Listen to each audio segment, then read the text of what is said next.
Yo, Sanjay Uchiha here, people, giving you another Dragon Ball discussion. Now, with the epic ending that was Dragon Ball Super Episode 65, and especially with the preview that Toei released for Episode 66, I'm pretty sure at this point everyone and their mothers are pretty excited for Dragon Ball Super Episode 66. Yes, people, the last time we saw him was the Buu Saga. But yes, Vegetto is coming back, and I am hyped, like super hyped. Let me calm down. But yeah, so I thought it would be a good point of discussion today to really talk on Vegetto and where he would stand from a power standpoint, really and truly. Just talk about his return in general, how he may perform, what I think, and all that. And of course, today I'll be going into some, I wouldn't call them spoilers, but really and truly it was an interview with a producer on Dragon Ball Super. So he made some very interesting comments, to say the least. But anyway, so just join me as I discuss the return of Vegetto. So, really and truly, Vegetto Vegetto is like a fan favorite character. He, of course, the last time we saw him was the Buu Saga, in which Goku and Vegeta fused to fight Super Buu, and of course he defused once Buu absorbed them, and the environment within Buu's body, I guess, broke down the fusion. But now, with Dragon Ball Super heating up, this arc has been on fire essentially. But with it heating up with episode 66, bringing Vegetto back into the action, everybody's pretty hyped. Everybody's gonna be tuning in this Saturday, to say the least. But I think a point of discussion is, how powerful will Vegetto be? And I know I asked that, but I think the real question on a lot of people's minds is Vegetto stronger than Beerus at this point? I think it's debatable. I'll be going over, I guess, the points in the story that need to be considered when trying to come up with an answer for this. I personally do think Vegetto should be stronger than Beerus, but there are some points there that make it debatable still. Okay, so I know a lot of people will be coming in and bringing in points from the Battle of Gods and Resurrection of F movie. Like, in Battle of Gods, when we got that scale from Toriyama with Super Saiyan God Goku being a 6, Beerus being a 10, and Whis being a 15. And of course, that point in itself lines up with what the movie itself gave us, saying that Beerus used nearly 70% of his power. And then we're followed by statements in Resurrection of F by Whis that if Goku and Vegeta work together, we're not talking fusion here now, but if they work together, they could potentially defeat Beerus. Okay, that's all fine and dandy. Now, the basis for this argument is really coming from the Dragon Ball Super side, which at this point, I've always seen Dragon Ball Super retconning some of those given facts in the movies, essentially. So the power scale has been completely reworked. And if I do say so myself, I do feel like throughout the course of Super, they've continuously gone on to retcon Beerus's supposed full power. But let's get into it. Should Vegeta be stronger than Beerus? We really need to consider, I guess, Goku and Vegeta individually, where they are as characters from a power standpoint. Now, in terms of statements on Beerus' power itself, Beerus mentioned that he used 10% of his power against Rage Vegeta, and of course he was bluffing where Super Saiyan God Goku is concerned, but he had said he was using 100%, but of course Whis called him out on this, so obviously he wasn't using 100%. Now, whether that 10% line is true or not, I think Beerus was just bluffing, perhaps. But if he wasn't bluffing, then it really does show that the writers have gone on to really retcon how strong Beerus should be. Because going from the Battle of Gods arc, Goku and Vegeta training and attaining Super Saiyan Blue, and an extra 3 years of training in the Hyperbolic Time Chamber, and extra 6 for Vegeta as well, since this arc, and a bunch of Zenkai boosts, and then we're adding the Potara fusion. I should think they should be way ahead of Beerus by now. So I think they've retconned it. But in the off chance that he wasn't being serious about that 10% line, then, and adding to that the fact that he basically said he could take on Goku with Super Saiyan Blue with a Kaioken times 10, then it begs the question that it's really ambiguous, really and truly, where Beerus' cap lies, his full power. We have no idea, it's out there in space, really and truly. And this is why it's so debatable, because based on statements, it's obvious Goku and Vegeta should fuse together, should be stronger. But if we're going along the ambiguous routes, then it's up in the air. It's really. But I do think at this point, I know it's like, I know what they're trying to do.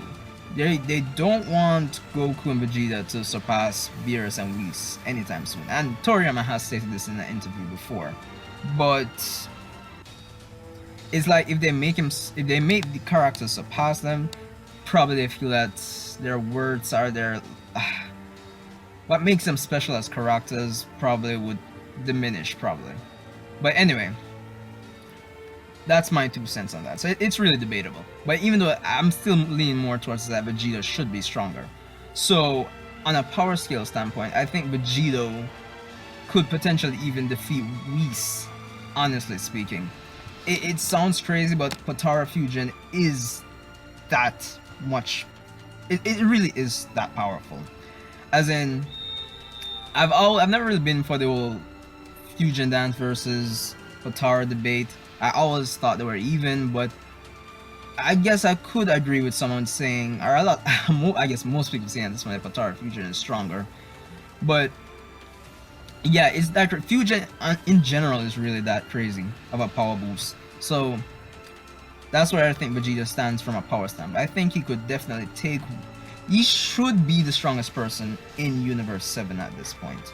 And really and truly, Merge Zamasu can give him a fight, but I really feel that's just because the immortality is really what's saving Zamasu. But yeah, that's from a power standpoint. From, I guess, beyond this arc, from that standpoint, Vegetto, I think he should stick around for a while at least. One thing I like about Dragon Ball on the whole, and that's character interactions. I really thought it was a lost opportunity in the Buu saga. Well, yeah, it was a lost opportunity. To see Vegeta actually interacting with the other characters. Now, this is the first we're getting a Fusion and Fusion battle, so I don't know how it may end. But I really want to see after this arc that I want to see Vegeta interacting, especially with Beerus and Whis, and probably have a sparring match with Beerus. Hopefully. Or a match where they can go all out. Of course, I want to see Vegeta interacting with Bulma and Chi-Chi. That could lead for some great comedy episodes. At the end of the day, Dragon Ball is still written by Akira Toriyama. Of course, he's a gag manga artist, so Dragon Ball at its heart is comedy gold, essentially. So I would definitely want to see that. There's a lot of opportunities I feel with Vegeta being introduced back into the story. Not just from a power standpoint, not just from a comedic standpoint, but he's a character that's obviously underused since he, especially in the manga, he didn't appear for long. So I think with him coming back, it not only builds the hype, not only guarantees that a lot of people will be viewing the episode on Saturday, essentially putting the money in Toei's pocket. But I really do feel that Vegetto as a character, the writers can take him and go places with him. Now, really and truly, getting into what Hermes translated from the interview, one of the producers of Dragon Ball Super, I believe, as I have it here, his name is Atsushi Kido. Okay, so this is from a magazine called Animedia. So they ask him, who's the strongest out of all of these? We asked producer Atsushi Kido. Sorry if I'm pronouncing that wrong. So the God of Destruction Beerus overwhelmingly strong, but if we leave him out, then I think the strongest fighter is Goku Black. I'd say he's used Son Goku's power as a base and evolved in his own unique way. Sorry about that. And I do definitely agree with this. Because really and truly, at the end of the day, and it ties back to what I've been saying a few times in some of my previous videos regarding Black. It's not just Zenkai boost. It is in terms of its increase in power. Like in a lot of instances, it is Zenkai boost. In some instances, I don't think it's Zenkai boost. But for the Zenkai boost cases, it's more than that, because we know that Saiyans, it's only when they recover from near death essentially that they get this boost in power. So I kind of agree with this statement here. So they ask him, so does this mean Murder Zamasu is unbeatable? So he responds, even by the standards of the Dragon Ball world, I think it's fitting to call Murder Zamasu a cheat character. He has unrivaled power to beat down his enemies and the power of immortality, which nullifies all attacks. Another highlight is all the different techniques he comes up with. If he does have a weakness, I suppose it might be the fact that he was originally one person. So I guess right here we see that he may be hinting at how Zamasu's weakness, which may be a time to what's going on in the preview with that right side of his face, I believe. That might be a hint to what's going on there. So in order to defeat mortals, Zamasu took the body of the mortal Son Goku. Maybe this contradictory action will prove fatal to merge Zamasu, whom Black Goku is a part of, in which case it looks like Goku and Co have a shot at victory. So Goku and Vegeta will become Vegetto and fight Murder Zamasu, but Trunks will get a chance to shine too. His actions will be key to the battle. Keep your eyes peeled. So interesting to say the least. There was also another on Herm's channel, well, Twitter page here. Oh, a nice little magazine shot here. I like that.